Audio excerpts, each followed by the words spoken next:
Менікі енді айтқанда қорқатындай денсаулық, менікі онкология жақ, рак ішек, гемофилия. Екінші стадия, химия, терапия, сәулелі терапия бәрін алдым. Бүйрек жарамай қалды. Алматыда 45 күн жатып ояқта алдым, бұяқта алдым. Соның нәтижесінде бүйрегім жарамай, сол бүйрегіме стенд қойып, ол бұяққа келген уақыты бар алып тастайтын. Оны алғаннан кейін қайтып қоя алмай қалды, сонымен мен химия ала алмадым, ол қойды. Бірақ кеткен жоқ. Енді мен демалысқа жіберді. Көтермейсің, жарамайсың. Енді өзім ойландым, сон барып өтінім жасасам ба екен, мен алсам ба екен химияны, алмаса менің ары қарай кете берсе, өзім не істеймін деп. Сонымен қайтадан ойландым, мен Алла тағаланың құдіреті ғой, осы жарық мені нәсіп етіп тұрған.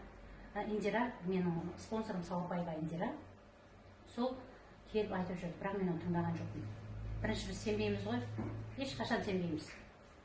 Оның нәтижесін көріп айтып жатыр, бірақ жаны ашып айтып жатыр, мен сенбеймін, менің өзімше ізденіп жүрмін. Тәуі бар, молдасы бар, жаңа Карал, Тянши деген бәріне барып жатырмын, бірақ оның бәрі ешқайсысы менің көңіліме қонбады.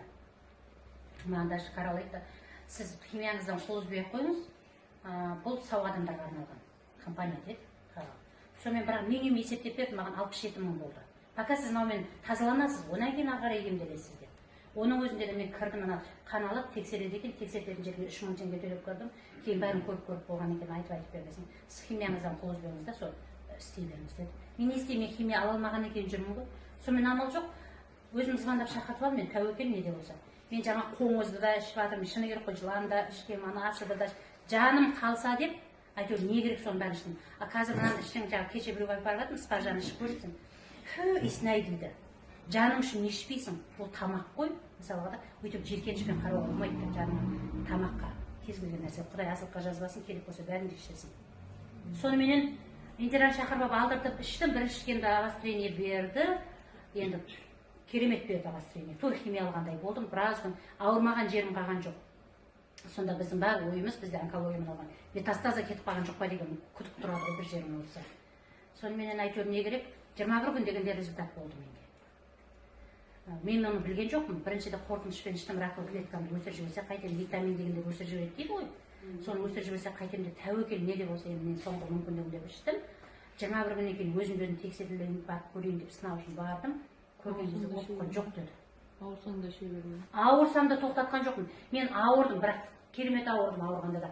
Сразу Индираға звондадым, спонсорыма ол айтты, кетанап шығамыз. Ол сразу Астанаға шыққан Айжама одан да жоғары спонсорыма айтты. Сонымен маған қайтадан кеңес берді. Ал бұл сізде демек результат болады деген сөз.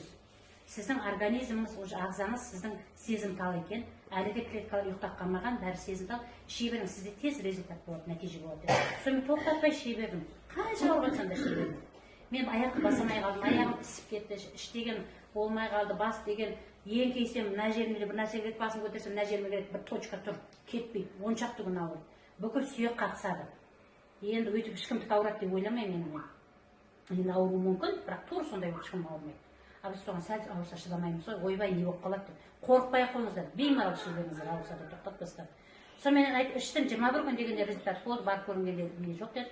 Кейін УЗИ-ға жазып берді. УЗИ-да барып түстім, менікі тек қана шейкада емес, шейкада қуыққа кеткен, қуық барып жаңағы мочеточный зәр-золын қысқанда бүйрек содан ұлғайып кеткен. Оған зәр жиналғанда сыртқа шықпайды.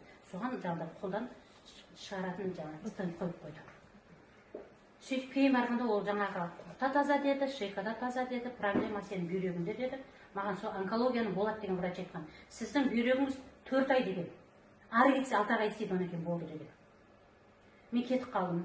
Барып областнойға барып көріндім, областнойда нефрологқа барып жіберіп, сол жаққа барып көрінгенде қандай болған күнде сізге өйтіп айтып қақысы жоқ, оны құдайыма деді маған. Мен де айтпын, сен құдай емессің ғой, мен кетіп қалдым ішінен, оған ештеңе демеймін. Бірақ мен қайтып айналып бару мүмкін да. Сөйтіп соны ойландым да, қой, қайта көрерсің, хат жаппа деген, мен бәрібір күнім түседі. Үндемедім да кетіп қалдым. Бірақ мен қайтып сол жерге барған жоқпын, құдай барғызбасын деймін. Бірақ больницаға қазір көрініп тұрамын.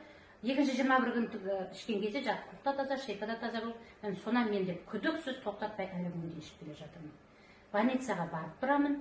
Кешегі жол ғана сәл ауырсам қорыққаннан барамын. Жоқ, жақсы, бәрі таза, жақсы деді. Енді 23 жылға тағып көрейік деді. Әрдайым барғанда сондай болып тұрады. Құдайға шүкір. Әуелі Алла, одан кейін Индираға осы өнімді шығарған істексіздер, бұның негізін қалаушы жаңағы врачтар. Барлығы деді врачтар, қорықпай іше беріңіздер. Мысалы компания кеше біреуге айтып жатсам, ипарт ішсем ба, ананы ішсем ба, мынаны ішсем ба деп. қалау өздеріңізде деймін да, өздеріңіз білесіздер. Бірақ оның негізгі ата тегіне біз қазақтарда қыз алатын болсақ ата тегіне қараймыз ғой. Сол сияқты бұның ата тегі, бұның негізін қалаушы кім, соған қарау керек та. Мен айтып жатырмын, бұның барлығы дерлік врачтар, профессорлар, нутрициолог, диетолог, кардиолог, терапевт деген сияқты. Кәдімгі сенімді түрде медицинаға сенеміз ғой, сондай адамдардың қолынан шыққан өнім. Қорықпай шеберіңіздер. Нәтиже керемет болады. Барлықтарыңызда.